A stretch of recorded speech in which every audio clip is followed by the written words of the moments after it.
WBNE. Hello, and welcome to episode 96, all about The Hobbit, Chapter 9, Barrels Out of Bond, being the 96th part of That's What I'm Tolkien About.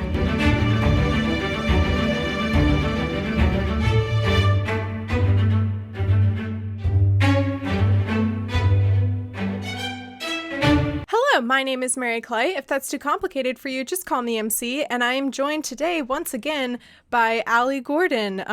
Rat Prince? Yes. Was that your title? Thank you. Rat Prince, Frodo apologist. I feel like every time I come back, we'll add a new title. Until it sounds like Aragorn's name. Yes. Amazing. Well, I'm just so happy to have you on for a Hobbit chapter, because I remember when you were on for a Return of the King episode for the movie. Mm-hmm. Is that when I had you on? Yeah. I just remember you talking so much about how much you loved all things Hobbit. So I was like, well, I gotta get her back on for a Hobbit This chapter. is something that I read as a kid, and I loved it, and then didn't read Lord of the Rings until I was much older, maybe a college-aged adult. And I feel like when I was rereading this chapter, I was seeing the things that made me so excited as a kid. And I think it's partly how it's written too, where it's like, you might understand where this is going, but they didn't. And as a kid, you're like, I do understand where it's going. I'm the smartest kid in the world. You're like, I know what you're talking about, Tolkien. Exactly. I'm as smart as J.R.R. Tolkien. So this chapter is very, I saw the name Barrels Out of Bond. I had no idea what happened, but I know that I've seen fan art of dwarves in barrels. Mm-hmm. And I think I've seen maybe some images even from the movies. So I knew that something happened in this chapter that was very iconic. So I was like, okay, I'll get someone on who I've had before, who I know is fun, for a fun chapter. Yay! Wow, thank you for entrusting me with the fun chapter. Of course. And it is a very fun chapter. I mean, not for, I guess, from the outside perspective of the narrator, who, by the way, the narrator, I want to say that the narrator himself is, or herself maybe, we don't know who the narrator is. Oh no, I'm just kidding. Is becoming its own character completely, and it's becoming way more fun throughout this chapter too. Yes, and I do think that is not to jump ahead too much, something that is not at all present in Lord of the Rings. There's never any mm-hmm. asides to the audience where they're so Frodo went into the cave. Now, you might know what was living in the cave because you're looking at spider webs, but the poor lad, he did not. That's very much in The Hobbit, and that's not at all in the Lord of the Rings. Yeah, because the Lord of the Rings is so much more, there's just there's not room in it to be fun and whimsical. Yeah, I think it'd be very weird to Hobbit. Be to treat the audience like they were part of the story, and then also be and then Boromir was dead. Anyway, and Moving you're responsible on. For that too, reader. It's no, I'm not. Please leave me out of this. I want no part of this. It wasn't me, I swear. That being said, though, I think this is the shortest amount of notes that I've taken for a chapter so far, because it's just a lot of Bilbo sneaking around doing sneaky stuff. Yeah, I took a lot of screenshots and highlighted little parts that I was that's cute, or whatever reaction it was that I had to it. That's what my notes look like. Kind of essentially the extent of a lot of my notes too, where it's just being oh, that's a funny line. Yeah. Oh, that's fun. I do sort of here's my take now on The Hobbit that I didn't think I had until I was rereading it, and I was no, I really do think I feel this way. Bilbo has the arc of the cool girl in an adventure movie. Do you know what I mean? Where they're this chick can hang, or you know what I mean? She's still kind of cute, and everyone's always leave her behind, she'll never make it over the fence. And then she jumps over the fence first, and they're dude, I didn't think you could I didn't think you could do that, but it turns out you're pretty cool. That's his whole thing. He's always I got sick first, and now I'm sneezing kind of cutely, but also I went the fastest, and now everyone's this little dude's cool. Do you know what I mean?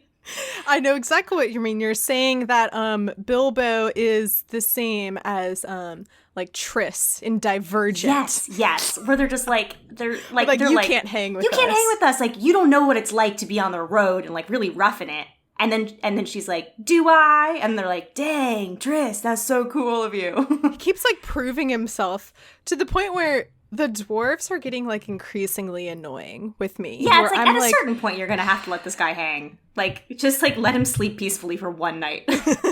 So this chapter begins with the previous chapter ended with Thorin imprisoned by the wood elves. And then this chapter begins with the other dwarves and Bilbo heading out, trying to figure out, like, which direction do we even go in? Are we gonna live? Who knows? And then they're immediately captured by the elves. Good job, guys.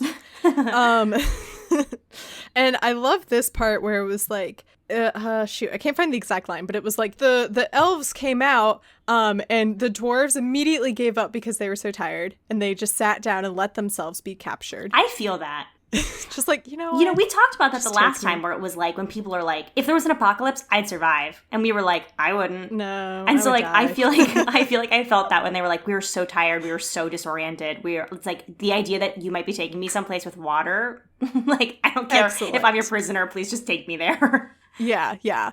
And it also reminds me a lot of like in horror movies, or I'm specifically thinking of like A Quiet Place, where there are these monsters that are just terrifying, and like the idea of running from it is just like the peril of running away. It is so like stressful. Yeah. Which is of course like, you know, that's like the anxiety that like horror movies specifically like feed on, is that anxiety of like the chase.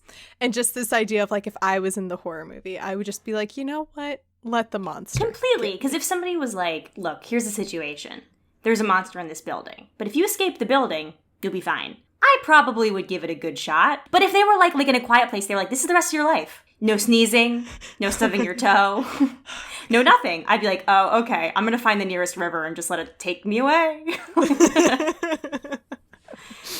So I just think it's hilarious that the dwarves, they're just like, you know what? We deserve this. Let's get captured. And then Bilbo, he's like, I'm a head out, and puts the ring on and disappears. Yes. And then puts the ring on for what? Over 2 weeks. I know. That's something that I was thinking about too, is that like, granted, at this point in Tolkien's like writing process, I believe like, I believe from what I've like gathered from people messaging me or discussions in our Discord and whatnot, that Tolkien hadn't necessarily made the ring out to be what we know it to be in the Lord of the Rings. It was like really more like a magic trinket. And so there's no, like, certainly when I was a child reading this, having not ever read Lord of the Rings or even knowing what happened in it, there was no part of my brain that was like, what if the ring was evil? Which is wild, because that means that at some point when they were like, please, Mr. JRR, like, write more for me, he was like, okay, what if instead of when you put on the ring, you could sneak around for 2 weeks, it actually saw into your soul and made you want to kill your friend? It's like, okay, wild idea. Let's go with that. I might have gone in the direction of like, let's explore more of this Gandalf fellow, rather than like this tiny little, you know, innocuous trinket that he happens to pick up. What I do like and really respect is that when it came time to write more, he was like, okay, well, first of all, I've got one non-negotiable, and it's that a Hobbit is the lead. And they were like, really? Because you've like come up with a million different things. There could be a dwarf, it could be a this. And he's like, no. No. It's going to be a Hobbit. This little ring's going to get into the hands of a sad, tiny little man, and he's going to be in so much trouble. He's going to be very depressed for a really long time. Incurably so. Which is something that like I've always wondered sort of about the ring and like its possession, like Frodo's time with the ring and the effect it has on Frodo versus like Bilbo's time with the ring and the effect it has on him. It's just so, it does not seem like equivalent. No, it's not. And I think like I think that the like actual in-world explanation for it is that like, because the evil was not strong, it was not a corruptible force. Do you know what I mean? But then I'm like, wait a minute, is that true? Because when Smeagol put the ring on, it took about 6 seconds for him to kill his best friend. And then Bilbo wore it for like 2 weeks, and he was fine. But he was fine. And clearly Smeagol was pre-Bilbo, because Bilbo meets Gollum in The Hobbit. Right, yeah. Which I know is not a spoiler. Thank God I did that the right way. It's okay. I also knew that they ran into each other before starting. Yeah, and they just have Hobbit, like a fun little like answer my little riddles, as opposed to him being like, I'm gonna bite your neck and smash your head in with a rock. Like, it's like, oh, you've also changed. He's a lot more kid friendly, a lot more, G rated PG than he is in Lord of the Rings. Yeah, he's just like, he truly is just like a little gremlin as opposed to like a malevolent force. And then I guess it's like because Sauron is getting so strong now, when you put the ring on, his evil is like powerful too. That's the explanation I've been given, and I like it, but I don't think it makes sense timeline wise. So I was going to say that like my explanation for like why does the ring have such a strong effect on Frodo when Bilbo had it for so much longer, and my like reasoning that I came up with was that, it's because maybe it's because the ring knew they were on a quest to destroy it, and so the closer they got to Mordor, the stronger it became, or like the more. But your example of what the ring did to Smeagol within 10 seconds, totally, that has nothing to do with my theory. So exactly, this is a very valid. There's really, point. I'm not sure if there like really is like a like scholarly accepted theory as to one over the other. Every time anybody's ever said something and explained it, I've always been like, now that's the answer. And then about 4 hours later, I'm like, but what about? But what if? Yeah, exactly. So like I don't have the answer. I would love if somebody was like, I have it now. Yeah. I think it just comes down to that, like, I don't necessarily think there is an in-universe answer, because the only answer is an out-of-universe answer, which is that when Tolkien wrote The Hobbit, he didn't know that the ring was It was just a fun evil. Little story about a fun little guy. Yeah, and a fun little ring. And a fun little ring that he had. That quickly becomes not so fun. So quickly. So, I just want to know what, like, the first readers of Fellowship of the Ring in, 1957, I can't remember exactly when it came out. I wonder what they were like when they're like, oh, hey, there's that ring that Bilbo had. Oh, that's so nice that he's leaving it to Frodo. And then, like, they turn the page and the next chapter is all about Gandalf being like, yeah, this ring is evil. The most evil thing in the world. Look in this fire. It doesn't burn. It's cold as ice. And he's like, oh. What? I do kind of feel like it's like, I don't know, like going through like a loved one's things and like finding their possessions, and you're like, oh, they owned a gun. They owned a really big gun. Like, why'd they own a huge gun? I'm like, what? We never talked about this. Oh, man. So yeah, that is what that feels like. It feels like Frodo being like sad that his uncle left, and then somebody being like, oh yeah, and also you have the most powerful, horrible weapon in your home, and you had no idea, but now you have to take it someplace. Oh, yeah. Poor little man. I would love if somebody's explanation for why the ring is evil in Lord of the Rings is that just Frodo was sad.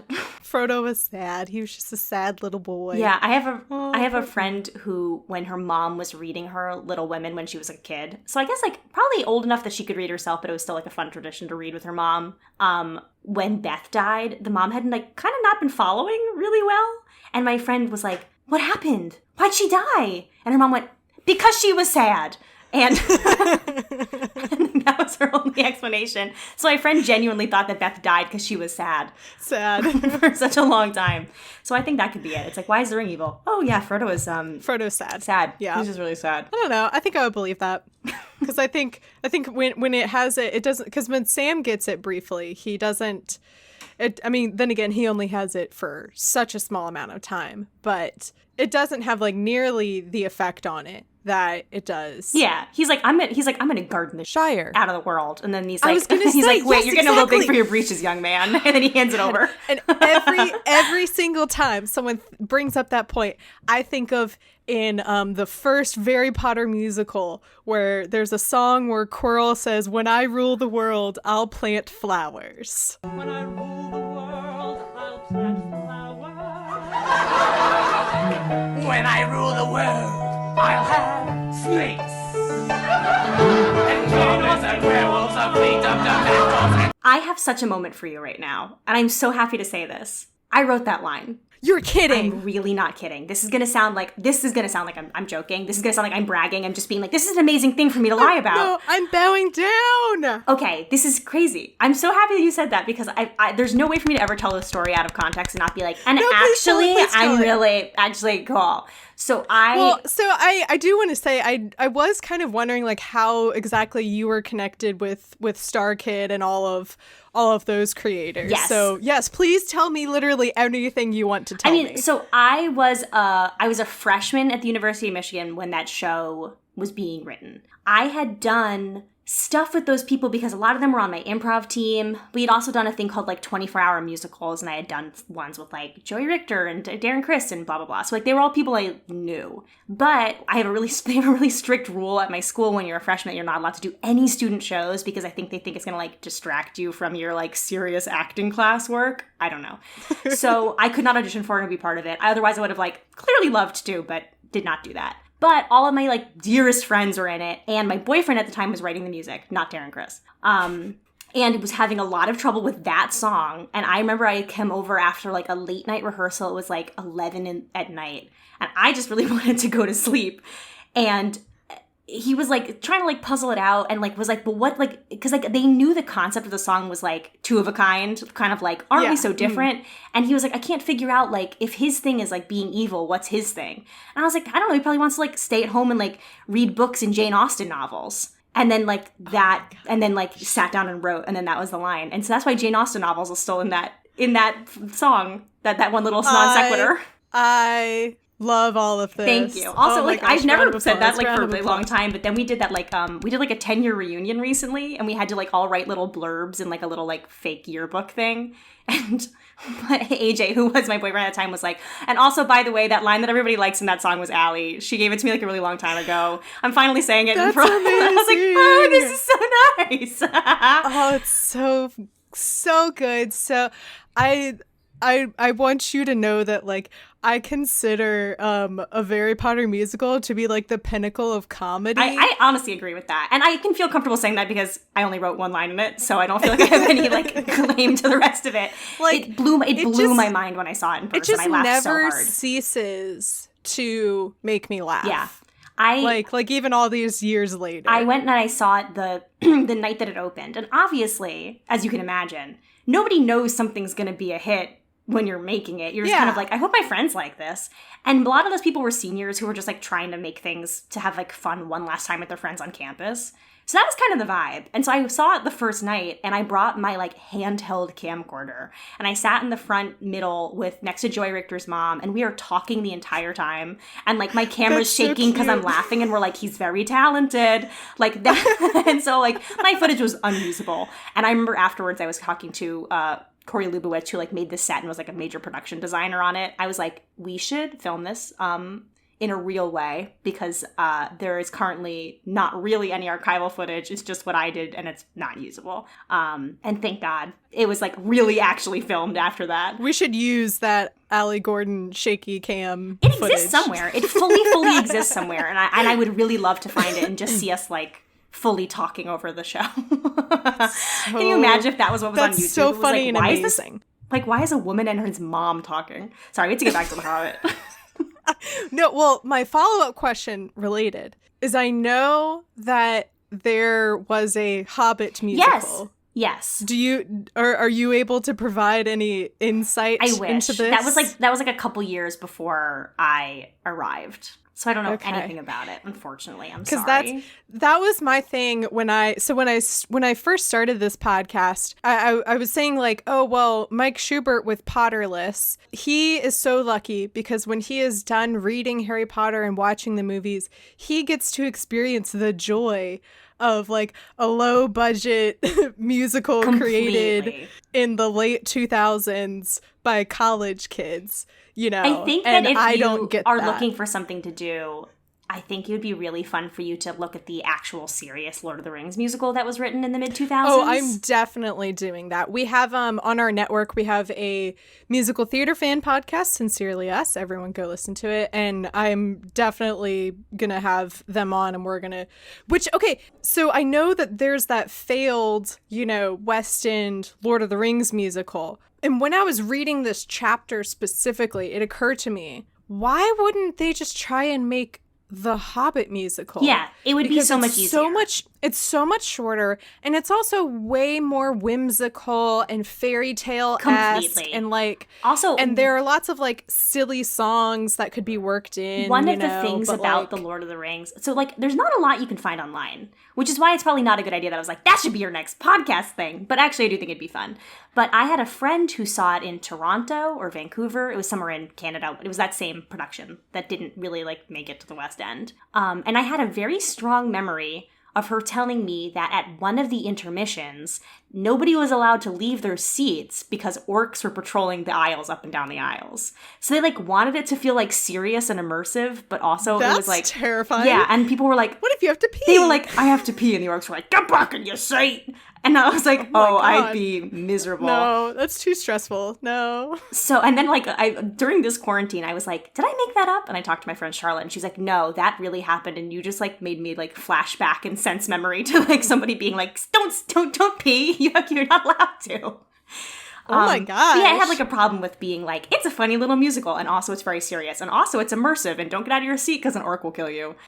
That's true. What if we dial back the stakes a bit, and instead of telling this story about this sad little hobbit boy trying to save all of humanity, what if we instead just tell this story about this introverted little hobbit boy? Yeah, I think The Hobbit would make a good musical. Goes off on an adventure with dwarves who bullied him. There might be a Hobbit musical. I'm going to say that with 85% certainty.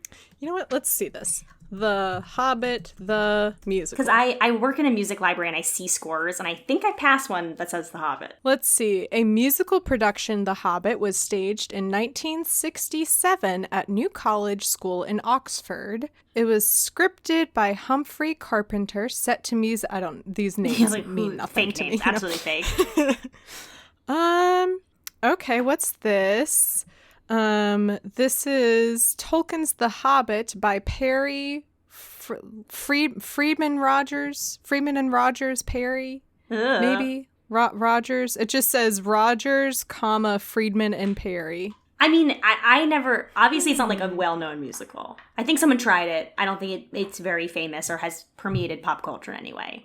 And I agree that I think that if they were going to try and cash in on the Lord of the Rings mania of the 2000s, they should have done The Hobbit instead. Ooh. I found, I think, song samples possibly for this. Okay, I will investigate this later. But yeah, that's what I think you should do next. I think you should do all the different musical and play adaptations of I've got a lot of the weird adaptations to go through once I finish the Hobbit movies. That's so exciting. I'm doing the cartoon adaptations. I knew that there was a Soviet era adaptation of The Hobbit, and then recently there's news that there was a previously undiscovered Soviet era adaptation of Lord of the Rings. Phenomenal. And this has been released for free. So I will definitely be covering that. I think the weirder the better. Yeah, for sure. For me to cover. Anyway, okay, so this chapter. Oh yeah, right. This chapter. But what a wonderful tangent for us to go down. Anyway, yeah, so Bilbo puts the ring on and sneaks behind them and follows them into this elven hall, and it says, in a great hall with pillars hewn out of living stone sat the elven king on a chair of carven wood. On his head was a crown of berries and red leaves, for the autumn was coming. In the spring he wore a crown of woodland flowers. In his hand he held a carven staff of oak. And I was just like, this dude sounds dope. Yeah. To change up your crown for the seasons, it's thank you. Yeah, I love that he has seasonal outfits. Appreciate it. But also the way that they introduced him, I was like, oh, he's going to be a big character in this chapter. No. No. Not I hope really. you enjoyed what And, you saw. Maybe they come back again, but I was like, so far these wood elves just sound really cool and mysterious, and I always want to learn more about the elves when I'm reading the books. I mean, but I don't want to skip too far ahead into this chapter and like not speak in order, but these elves are the cool elves. Like, if you've read Lord of the Rings or like been watching the movies and we've been introduced to like the other elves who are like, everybody walk in a line and will be wearing purple velvet. I'm going to speak very quietly. Then you meet these guys and are like, did you get drunk again, you loser? And you're like, oh my god, wait, these elves party. So these are absolutely the elves that party. They sound dope. Yeah, these sound dope. But unfortunately, the whole plot of this chapter is escaping them and getting away from them. I know, but any glimpse of them, I was like, these guys sound fun. They sound really fun. Yeah, so they question, the king questions the dwarves and basically tries to get the same information out of them that he tried to get from Thorin, but they're like, we were just traveling. Is it a crime to travel through your land? And he's like, actually, yes, it is. Great answer. Prison for all of you. He does bring up a good point, though, because he's like, I mean, you were traveling on this road that my people made in our country, and then you tried 3 times to interrupt our feasts and Shanghai us, and then all of that roused all of the spiders. So, like, you've caused enough chaos for me to maybe at least ask, why are you here? Yeah, I think that's fair. It's definitely more fair than in the Two Towers movie when they're like, you guys are orcs, and they're like, no, we're not, we're hobbits, and they're like, just in case you're orcs, you're arrested. It's like, that's a lot. I feel like that's more unfair.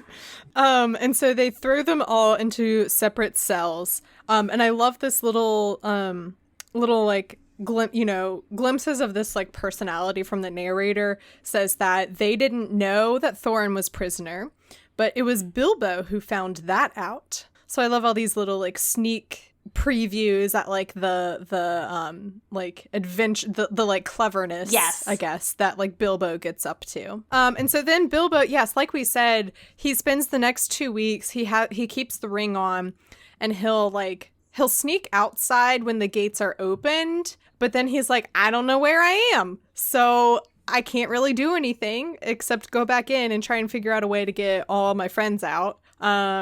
Boy, howdy, I sure wish Gandalf were here. Yeah, there's a lot of I wish Gandalf was here in this chapter. Yeah. And it says, he soon realized that if anything was to be done, it would have to be done by Mr. Baggins alone and unaided. And this is kind of carrying off of what happened to him in the previous chapter, where he has this very much, I think of it as an Elder Cunningham moment in Book of Mormon at the end of the first act, when he has this moment where he's like, I'm going to man up. Yeah.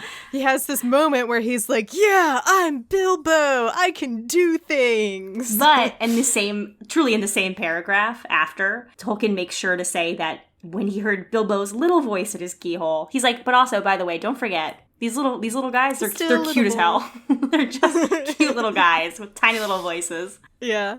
And so so that's how he like spends this time walking around this like kingdom. Is it a castle? Is it underground? I don't really know. They don't specify very well. In my mind, it's like kind of underground, kind of not. I feel like they can't be entirely underground because that was sort of a dwarf thing. Yeah, that's what I was thinking. And I feel like they have such beef that if they were like, well, dwarves live underground, they'd be like, wow, well, we're not going to do that. Not if they're doing that, we're not doing that. Maybe just like the prisons and the cells are underground. Yeah, and like storage or whatever. Yeah, and cellars. And so he's like following. Cellars are underground, so that checks out. And if he's like following people, he has to like run up to the top and then run back down. But I kind of really wish I knew more about like what the actual like legit royal quarters would look like. It sounds really dope, of just this idea of like a hidden castle, like royalty, like castle fortress in this dark forest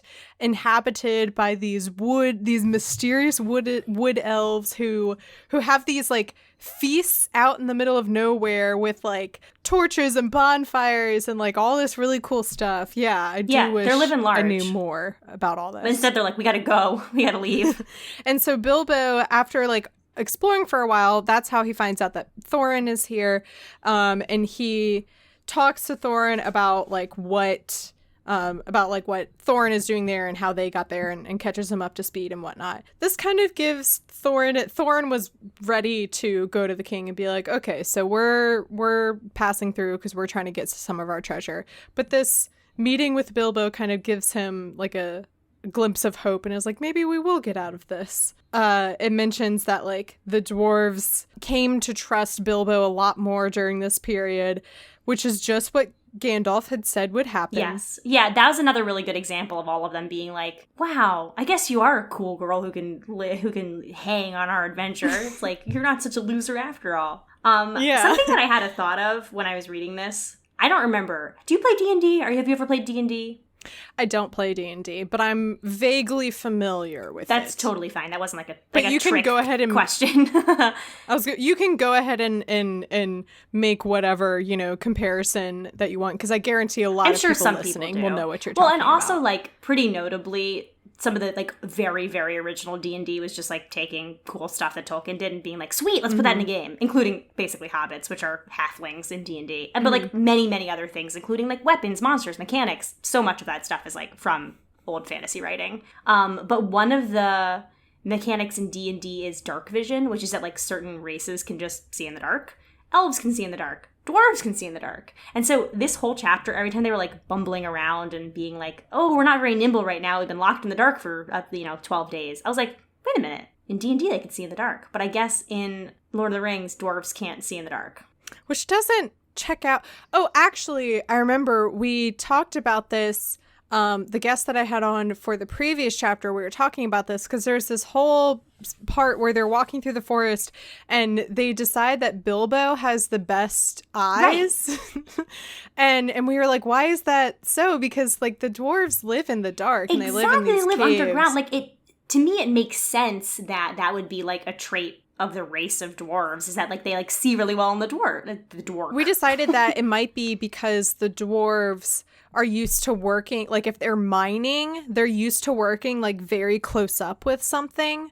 So they only have they're nearsighted in the dark. Is that when you can see? I always get farsighted and nearsighted. Yeah, that makes sense. Yeah, like in the dark, where like they have good, which now that I'm saying that, that's kind of like what literally everyone normally is. Yeah, I also can see really well in the dark, but only if it's like super close to me. Really close up. Yeah, that's just normal vision. Okay, so but yeah, that was something I thought that was what? Interesting, because I was just like, I would assume that for a people who are like, yeah, we like live underground, it's fierce, you'd be like very comfortable in the dark, and instead they were like, ow, I've been underground for too long, my knees hurt, my eyes hurt. It's like, wait, this is like what you do all the time. This is like, yeah. Like, I don't know. I mean, I'm sure being like in a cell in captivity is probably a bummer, but very traumatizing. Yeah, but it's not like they were like, I've never been underground before, my eyes are really messed up. This is an excellent question. It's right up there. Number 1 is, why is the ring evil? Number 2 is, can dwarves see in the dark? Why can't the dwarves see in the dark? Yeah, I agree with you wholeheartedly. And so Bilbo, after a while, it says that like he has like a stroke of luck. And I'm just like, that's just like who he is at this point. Because like it was just a pure stroke of luck that he stumbled across the ring. Oh, which actually I should mention, I found out that Tolkien, when he originally wrote The Hobbit, the way that Bilbo gets the ring is like it's a prize that he wins in this riddle game between him and Gollum. And then I'm not exactly sure like the details of why he went back and changed this in other editions, but how it is now is that Bilbo just like just happens to find it in the tunnel on the floor, and that's how he gets it. I don't know. I just wanted to throw that out there for the sake of like continuity for the podcast. I don't know that like I have since learned that like originally the way that Bilbo got the ring was very different. And then like it was sort of explained away in Lord of the Rings because it was something about like Bilbo being an unreliable narrator in the, this is where I get very, I get in a, I wish in a I loop had because some I'm insight. like, I don't really think I do. Because I'm like, technically Bilbo wrote The Hobbit, but he's also an unreliable narrator because of things that like we learn later on in Lord of the Rings. But then when you go back, anyway, yeah, I'm going to get stuck in this loop. Anyway.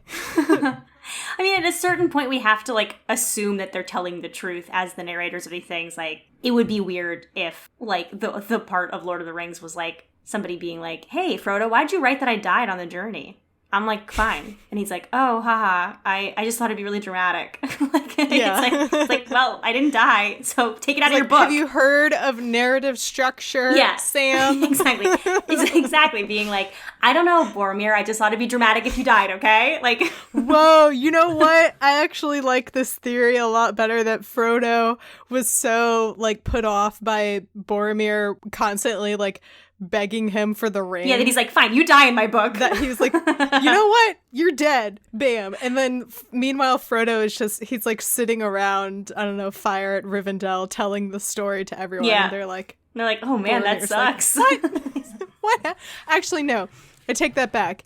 He finishes writing Lord of the Rings. He publishes it, immediately pieces out to the Grey Havens because he knows that there's going to be backlash. Oh my god, it's like, remember that guy who was on the Oprah Book Club who wrote just like a fake memoir? It was called like A Million Little Pieces or something like that. No, I don't. I know the book title. It could be called that. It could be called 1,000. I'm not entirely sure. Basically, somebody wrote like a very dramatic memoir, and then it was like an Oprah's Book Club pick and stuff, and then it all came out that it was like pretty fake. And she had him on her show to be like, so why'd you lie to all of us? And then he went to the Grey Havens to escape the drama. Yeah. Because there are some things that Bilbo says in Lord of the Rings about like his adventures that happen in The Hobbit, that like when I am actually reading through The Hobbit, and then like the thing that he talked about in Lord of the Rings happens in The Hobbit, I'm like, wait a minute, this didn't go down at all like, that's how you said it did. Yeah, and all the parts where they're like, Bilbo, you're so cool. This little guy rocks. Those are just him writing about himself. Just bragging about what they said about him. Who knows if they said that? So, Bilbo gets to the cellar where he realizes there are all of these empty barrels, and he sees that they have a process for getting rid of the barrels and dumping them in a river, because they have so the wood elves bring in, what is it, they import, yes. That's the word. They import wine, and then it also mentions later that there's like apples and other food and stuff from the outside world, like from man. But then they have the audacity to get mad at the dwarves for walking through their land when they are bringing in all of this other stuff from the outside world. But then they're not okay with, like, I don't know. I just thought it was very hypocritical for a second. It is definitely like, what's the rule here, my friends? Like, what are we allowed to be mad at? Maybe if you had brought wine, we would have been okay with this. Yeah. I think it's also just like, they just hate them. It's like having neighbors that you like hate, and like at any time they make even like the tiniest sound, you're like, see, there they go again. And so I think it's like one of those things where elves are like, dwarves suck. And then it's like, look at them walking. Disgusting. Let's go arrest them. Let's go arrest them. Meanwhile, Bilbo's just like, they're just walking. We're just walking. What's happening? So he discovers that there's the cellar, there are all of these barrels, and they send the barrels down the river, I guess, so that like the villages that they import goods from can like reuse the barrels. I don't know, whatever. And I was like, okay, I see where this is going. 'Cause throughout this chapter, there's never a moment where Bilbo like sits down and is like, okay, here's the plan. Yes. It just happens before your Although eyes. I do really like that, because as opposed to him like explaining me to people what's going to happen, he basically brings them down and is like, you get in that barrel. And they're like, you're a madman. And he's like, I don't care. This is your only chance. Do you want... Actually, he's really sassy. He's like, oh, you don't want to get in my barrel? Okay, well, I guess I'll just like, walk you back to your cell and lock you in for the night. And they're like, okay, Bilbo, I'm sorry. I'll get in the barrel. Which I love. That feels so unbelievably in character for the Bilbo that we know, for him to be like, oh, you don't like my plan? Does anybody else have a better plan? Or should I lock you in a cell again? Yeah. And so he waits, there's this one night where there's going to be this feast happening elsewhere, and it's like so the chief guard and the butler, that was it, they're like, well, we better taste this wine and make sure it's good enough for the king.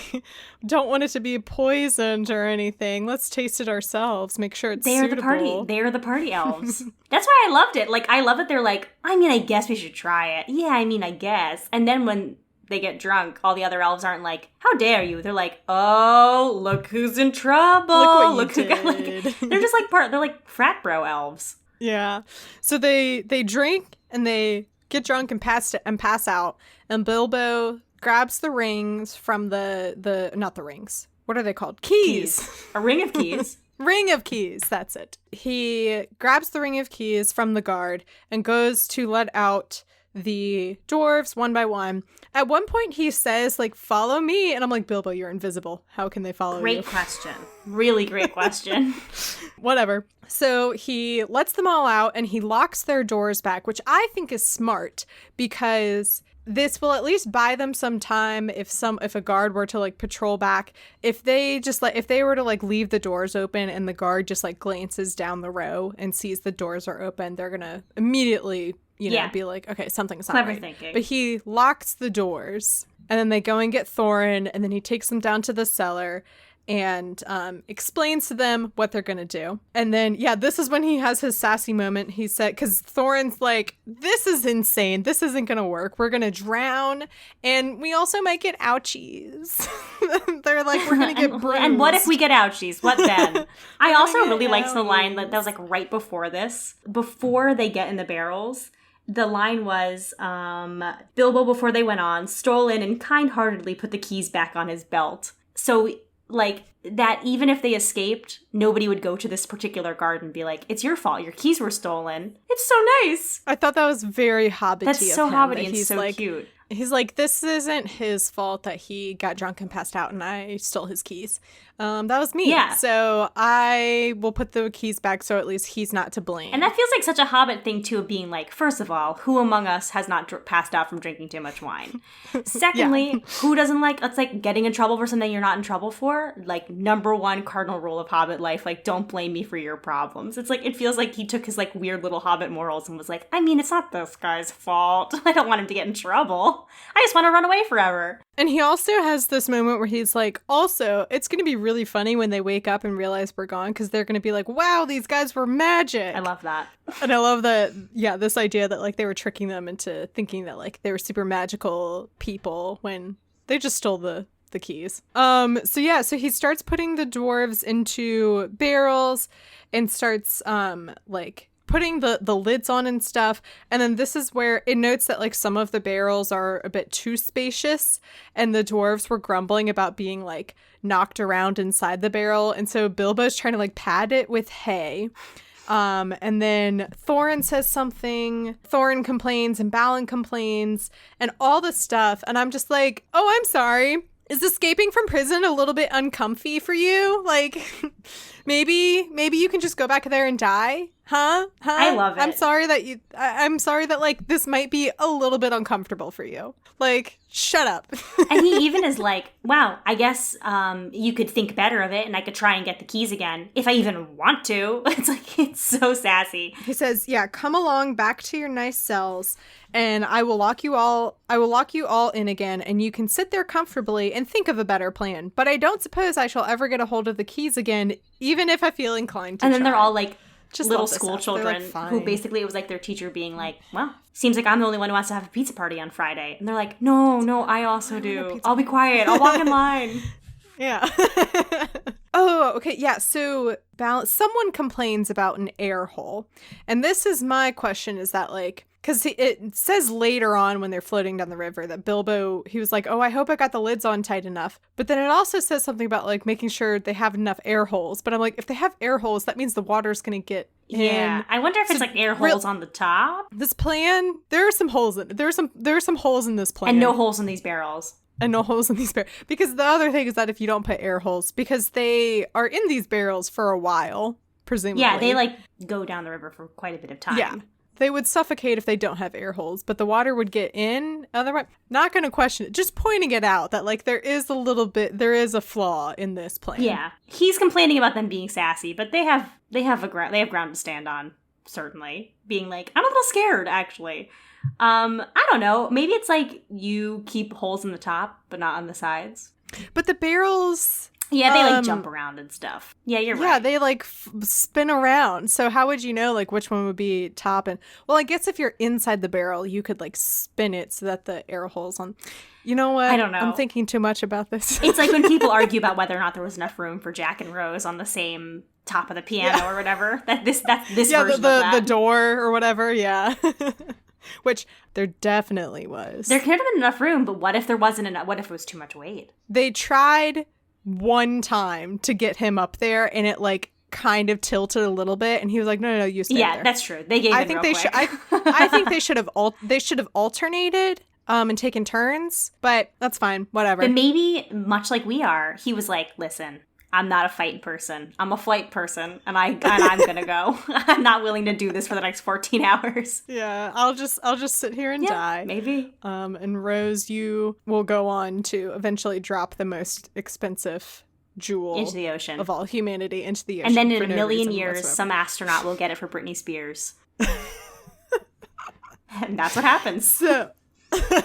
So then, as the other elves come in and they kind of give these two elves who fell asleep a hard time, and they're like, "Oh, haha, what you fall asleep for?" And then one of them is like, "I don't know." And they're like, "What do you mean you don't know? The bottle is literally right there." I love it. Next to your hand. And this is when Bilbo realizes, hang on, let me try and find the exact line, because it's like another moment of the narrator being like sassy. Oh yeah, I have it. It was at just this moment that Bilbo suddenly discovered the weak point in his plan. Most likely you saw it some time ago and have been laughing at him, but I don't suppose you would have done half as well as yourselves you would have done half as well yourselves in his place. I love that. And Bilbo realizes at this point that he's forgotten a barrel for himself. I'm obsessed. And I'm kind of like... It's such good sass. And it's even better to imagine that like Bilbo being like, okay, first of all, I know you're going to laugh at me. But second of all, if you were me, you would have been freaking out. No, I would have... How do you forget to put yourself in a barrel? That's my thing. Like, this is the whole escape plan. And I just love the thing of, like, you wouldn't have done better if you were in that situation. It's like, I think I would have remembered to put myself in a barrel to escape, too. You know? Like, I think I would have realized, oh, wait, I'm not in a barrel. Yeah, or like when they were talking about, there's like a part before where they're like, making sure it's tight, making sure you didn't get like knocked around. It is weird that at that point, if it was happening really fast and it was like, jump in and go, I could see being like, oh my God, I miscounted. But the fact that they like took times being like, are you comfy? Does that fit you? Are you good? And then for him to be like, look around and be like, yoink. It's like, that's crazy. Yeah. Also should mention that the elves have a song for precisely the situation of pushing barrels out into the river. And it's a long song. It's a long song. Is it like a page and a half, maybe? I don't know if you listened to the audiobook chapter that I sent you for this one. I listened to it, and this part of the song reminded me, it had the exact tune, I swear, and like rhythm and cadence of a hymn that we would sing in church. That's like so funny. To the T. And I was just like, I'm dying. And then I fast forwarded to the end. Yes. Sometimes you just need permission to be like, I don't need to hear what these elves are singing about. I don't need to hear what they're singing. They're singing about well, not necessarily barrels, but they're singing about something going down the stream and over rapids and being floated away into other lands. And that's what's happening to our protagonists. Yes. And I just think it's hilarious that like the elves have such a specific song for such a specific occasion. I do think that is like, that makes perfect sense to me that elves have a song for absolutely everything. Everything, yeah. Which I think this is the moment actually where I was like, wait a minute, why didn't they just try making a Hobbit musical? Yeah, that would have been so much more. Like maybe this song specifically doesn't have to be included in the Hobbit musical, but there are a lot of songs already written in here, a lot of source material to pull from. This song would be super fun if it was like done in counterpoint, where it's like the elves singing about like their unnamed objects going down the river, and then it was also like a fun little like action-y patter song for the dwarves actually going down the river, and like it's like sung in counterpoint. Okay, we're gonna write the Hobbit musical. Okay, let's do it. Okay, don't twist my arm. Twist my arm, why don't you? Yeah. And like, I just think it's so much more, also just from like a staging perspective, I just think it's so much more achievable to be like, how can we make this effect of like dwarves in a barrel and barrels on a river versus a volcano blowing up. Completely. And like the Battle of Helm's Deep, you know, like the scale isn't nearly as big. And it really is just like, it's just tough because I do think you should watch some of the clips that are on YouTube of Lord of the Rings musical, because like parts of it you're like, wow, stunning. And then other parts of it, like, oh, Gollum is a little man in a skin-tight little suit, just jumping around at the lip of a red volcano. I mean, Gollum would have to be, unless the only way that you could have Gollum being actually played by a person in a Gollum costume is if you got Andy Serkis. Yeah, and it's not. That would be my only, like, exception. But, like, otherwise I think Gollum would have to be a puppet. I wondered why it wasn't a puppet. Spoiler alert, it's not a puppet. Ugh, it's a little man. That's gross. A man in a little skin-tight suit. Ew. Okay, so at the last minute, Bilbo, like, jumps onto, because he's still invisible at this point, because he still has the ring on. He jumps onto, like, the side of a barrel and clings onto it, and then eventually gets floated away down the river. And it says he was all alone, for you cannot count friends that are all packed up in barrels. I just thought that was really funny. That, like, it doesn't count when your only company are locked away in barrels. So they float down the river, and every now and then Bilbo is able to be like, oh, I think that barrel has a dwarf in it because it's sinking a little lower than the other barrels. But that's essentially, like, as much as he's able to, like, make sense of, like, where everyone is. And eventually they come to a point where all of the barrels are gathered, and he is able to, like, jump out of the water, and he sneaks around this village and steals, what is it? He gets a, like, bottle of wine. Bread. And a pie. That was it. I remember. I like that it says, and a pie that did not belong to him. It's like, well, certainly not, but thank you. Yeah. And I had this image in my head of, like, all the, like, old, like, classic cartoons where, like, someone puts a pie out on the windowsill and then, like, a hobo comes by, or Tom and Jerry come by, yes, or whatever, exactly, and grab it off the windowsill. That's what I was imagining. An invisible man comes by and grabs it. Yeah. And the problem, though, is that he can't really stop and rest because people are sort of able to see where he is because he's wet and he's dripping everywhere. And making, like, wet little footsteps. That sounds gross. His wet little hobbit feet footsteps. I also really like that paragraph starts with, there's no need to tell you much of his adventures that night. And it's like, oh, okay, thank you. It's like, oh, okay, I guess we're skipping. Yeah, we're skipping it's like, that part. I love when it's, like, sort of inarguable. It's like, I'm not gonna tell you. And you're like, please? And it's like, no, you don't need to know. It's like, okay, thank you. Right, yeah, I actually highlighted that line. So it says, there's no need to tell you much of his adventures that night, for now we are drawing near to the end of the eastward journey and coming to the last and greatest adventure, so we must hurry on. I love it. Yeah, so I love this little, like, characterization of the narrator being like, oh, we're coming, like, our tale is, like, almost coming, like, we're finishing up, like, our second act, and we're about to enter the third and final act. This is the greatest part of the adventure, so I don't want to linger on these details, because the really fun part's about to come. I like that. Especially if you imagine that it's, like, Bilbo writing it, and you're like, oh, okay, cool. And I'm like, so where was this narrator during Lord of the Rings? Well, it all depends on who wrote it and whether or not it's a written unreliable narrator. I could have used you in Lord of the Rings when they were, 15, 20 pages into the Council of Elrond. Really needed that narrator to come in and be like, all right, let's hurry up. Yeah, to be like, as you can imagine, they spoke for quite a while. Yeah, and shared many important details that actually aren't that important. Yeah, everybody was wrong about how they could approach Mordor. That's all you need to know, is that nobody really knew what was going on. And so Bilbo's also, he's a little sick. He's a little sniffly. I know, there's so many, like, references to, like, his explosions of little sneezes. And that's another way that he kept, like, getting discovered in the village as he was sneezing. And I'm like, oh, that's so cute. I know, right? Imagine being like, I think I'm being haunted by a ghost, and the ghost is really sick with cute little sneezes. So then this is where we get another, like, group of elves, and these are the raft elves. I'm like, the raft elves? Yeah, like who are, like, what? Because in the previous chapter, it says, like, the wood elves, the sea elves, and then it said the deep elves, and I was like, the fuck are what are the deep elves? Like, what are Is that do we know? Is that a thing? I remember one of my guests provided an answer for what the deep elves are. I don't remember what that answer was. Phenomenal.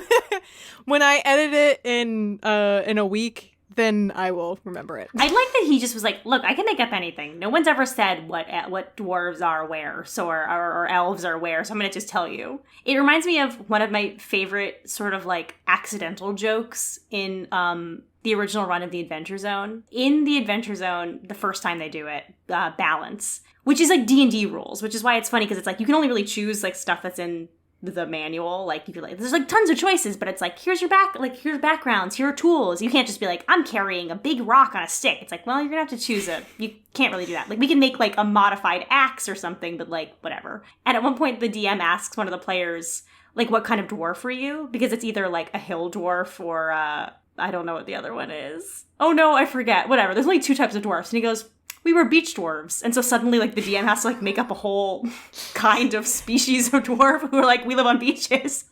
That's what this feels like. I have this image of, like, Gimli in a bathing suit. Exactly. Like, it's like, as opposed to being like a mountain dwarf, amazing. It's like, they're the hill dwarves, they're the mountain dwarves, they're the beach dwarves. And it's like, and they're just chilling. That's all they do is chill. Oh, it's amazing. Like, there are raft elves, there's deep These are elves. the raft elves. And it's so funny to me because I guess their name of the type of elves that they are only comes from like this one thing that they do, which is they tie the barrels together and create a raft and raft down the river. And that's why they're called the raft elves. That's it. It's because they make rafts out of barrels. Some people define themselves by their job. It's a very specific job too, yeah, they're really proud. They're like the people who are like the Alaskan King Alaskan fishers or whatever it is. Yeah. They're like, hey, it's my life. Yeah. And they note that these barrels are pretty heavy for barrels that are supposed to be empty, which is a question that I had when the elves were loading the empty barrels to be pushed out onto the river. I was like, how did they not notice that these are way heavier than empty barrels should be? That's true. I actually think, or at least my mind explained that away, is that they were all like a little tipsy and I was gonna say like they were coming from that feast and they were sort of like, oh shoot, I gotta do my job tonight before I can go back and drink more, and they probably were like just a little sloppier than usual. But for somebody called a raft elf, and this is your whole life, like, girl, open your eyes. Yeah, and they say like, well, if it were daylight, we would open these barrels and see what's inside, but it's dark, so let's get going. Again, and can elves not see in the dark? Right? Because also, like, even in, like, Lord of the Rings, like, what do your elf eyes see? And he can see, like, 4 miles in the distance. But, like, if they were like, it's dark, I can't open this barrel. And, like, if your entire identity is about the rafts and the barrels that make the rafts, you would think you would go to the trouble to at least open the barrels and see what's inside. See. But if they were to do that, then our I was about to say antagonists, our protagonists would be discovered. What a twist. You're like, and I hate Thorin and I hate the dwarves. They're my antagonists. I do kind of not like the dwarves a lot because they're so mean to Bilbo. They bully him all the time. They really do. And then they only care to like give him an ounce of respect after he's saved them. Like at this point he's saved them twice. Yeah, a lot. And they like only like him when there was something in it for them. And also like it's so weird that he'll be like, I wish I was at home sitting in my chair, and they're like, loser. And it's like, okay, but you guys suck at adventuring. Yeah, but it's also like, how is that a dramatic statement to be like, oh, I miss my comfy chair, and it's like, that seems pretty universal. Yeah. And but like for my thing is that the dwarves, you know, made this big to-do when they met Bilbo about like, he doesn't seem the type for adventuring. And then here they are complaining about like, I might get bruises. Yeah. And it's like, well, then what are you doing here on this adventure too? You know, like if you're not willing to like be a little bit hungry and a little bit lost in a dark forest and attacked by spiders, then yeah, what's the like, point? Yeah, like, you're not a good adventurer either. So stop acting like you're better than Bilbo. Yeah. And so, anyway, yeah, so the raft elves are like, whatever. These barrels, I guess they're kind of heavy. No worry for us. And they go rafting off down the river towards, it just says the lake, and lake is capitalized. So I guess this is an important lake. I don't know. Or maybe it's just the only lake in Middle-earth. I don't really know. I know that, like, they keep talking about Lake Town as, like, the town nearby. So maybe it's, like, the Lake Town lake. Yeah. The titular lake of Lake Town. And then we end on this very ominous note. It says they had escaped the dungeons of the king and were through the wood, but whether alive or dead still remains to be seen. I know. I mean, it's so funny because it's like, you as the reader are like, alive, I bet. Yeah, it's like, I hope they're alive. But it also brought in this idea for me of like Schrodinger's dwarf. Yeah. In that moment when they're in the barrels, Bilbo doesn't know if they're alive both or alive dead. and dead, and neither alive nor dead. Exactly. Which would be super grim and dark if they like, you know, get to wherever they end up and Bilbo goes and opens up the barrels and like 5 of them are Can you dead. imagine? And he's like, oh geez. This was a mistake. It's like, yeah, we were supposed to go fight some like really scary stuff, but it turns out this did it. This took out half our company. This is how we died. Yeah. I do feel like that is very true of like when you're reading like when you like fall down a rabbit hole with like a Wikipedia article and suddenly you're reading about like weird battles or things and you're like, the company started off strong with 10,000 men, but 5,000 of them fell down a very large hole. And you're like, more please? And they're like, we have no further information. Next. And you just like keep going. What? That feels like that. It's like, yeah, we actually started out with like 12. There was a whole barrel incident, but that's too much to explain. Yeah, anyway. there was a barrel incident. And that's how we lost our dear cousin Balin. Yes, it's like, the what? It's like, I don't have time to tell you. Don't worry about it. We don't talk about the barrel incident. Well, that is the end of the chapter discussion. Yeah. Allie, was there something that we glossed over or something that you wanted to discuss or bring up? I really think it is funny how much, and not at all in Lord of the Rings, but a lot in The Hobbit, Tolkien is like, and also, by the way, I know that hobbits are just little men. Please don't treat them like they're babies, but everything they do is cute. Do you know what I mean? That's, you know, I totally see exactly. And like, the amount of times that, especially in Lord of the Rings too, though, where like the hobbits are trying to assert themselves as being like strong and like capable, and then it's like, and then Boromir scooped them up in his arms. Yeah, he's like, he ruffled their hair, and it's like, that's very patronizing. Like, they're very cute. But yeah, like even in this one, they talk about him stealing the keys, and it's like, they were very heavy in his little hands. It's like, oh my god. But then he's also like, he is the protagonist, he's very serious. Hobbits are not babies, they are not children. He's like 50 years old. He's a full-grown man, but his sneezes are adorable, and I want you to know that specifically. And also, he stole a pie that wasn't exactly his. In a really cute little scampish way. Yeah. I think I love that. It's like both asserting dominance and also being like, "Aw," at the same time. I love that too. Yeah. Allie, thank you so much for coming on. Yeah. Where can people find you on the internet? You can find me on Twitter and also Instagram at Miss Alice Nutting. That's MSALICENUTTING. That's kind of it right now. Someday, if you're near New York, I hope to someday be performing improv and comedy again. I have no idea when, where, or why, or how, or any of the above. But if it was going to happen, I'd probably post about it on my Twitter. So you can follow me there. I think our approaching date of like theater reopening, I think it's getting like I can. Yeah, I'm hoping. I was about to burst into The Climb by Miley Cyrus. I can because it starts off with like I can almost see it. I am hoping to at some point this summer do a 2-person musical with one of my really good friends who I used to do musical improv with. But even then, I don't think it would be for an audience. I think it's still just like a little too risky. So I'm hoping to like get a black box theater for like a day and film it and then just like put it online or something. But like I just like really miss performing with my friends. And so that seems like a good and relatively safe excuse to do something like that. Yeah. It would be even more amazing if you did the Hobbit musical. Yes. Just 2 people doing the Hobbit musical. just you guys. I love that. Or 13 dwarves. I think it'd be great. Okay, well, if this first one goes well and we're looking to do a second, I'll be getting in... What were their names? Like Friedrich, Gostrel, and Rogens? I'll get in contact with them. Yeah. See, yeah. Get in touch with them about copyright. Yeah, send us over and see how they feel about doing like a two-woman Hobbit show. That's What I'm Talking About is a proud member of WBNE. You can learn more about the network by going to WBNE.org, where you will find all of our shows like Unsobered. Hi, I'm Julia, the host of Unsobered, Badass Women of History and Literature, the podcast where I talk about the women that the history books, history classes, and the general public often overlook. or who just get a brief mention, but we never really know the whole story of their impact on the world we live in. On Unsobered, I share the stories and histories of these badass, amazing, and strong women.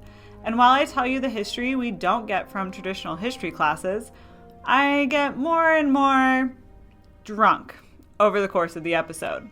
So join me to learn more about your favorite women, or to find a new favorite woman that you didn't even know contributed to one of your favorite things, with new episodes every other Friday. The cover art is by Graphite, aka Vaishon Brandon. You can support him on Instagram at graphite.vmb. You can get merch for That's What I'm Talking About, such as t-shirts and stickers, by going to tpublic.com/user/talkingaboutpod or following the link in the episode description. You can find the podcast on Twitter and Instagram at talkingaboutpod. You can find me on Twitter at MCWhatsup and Instagram at MCTurndownForWhat. You can support the podcast by going to patreon.com/talkingaboutpod and exploring the different tiers and perks that we have available. I say we, it's me. Hi, it's me. You can support the podcast by becoming a sponsor like Christina. Christina, you're just amazing. Thank you so much for your support of the podcast. And also, here's a shameless plug for the restricted section. You should go listen to it, especially because, shameless plug for me. I've been on recently, maybe 2 weeks ago, I was on with Tyler, and there was a fun moment about 3/4 of the way in where we thought they were having the baby. It was a false alarm, but then like a week later, the baby was born anyway. So yay! Happy birthday, Finn. And then also, I believe, as this episode is coming out, tomorrow will be the episode that we recorded with Mike Schubert. And this was for one of the chapters that is the climax of Prisoner of Azkaban. It's all a very fun time, and I love Prisoner of Azkaban, and I specifically love these chapters.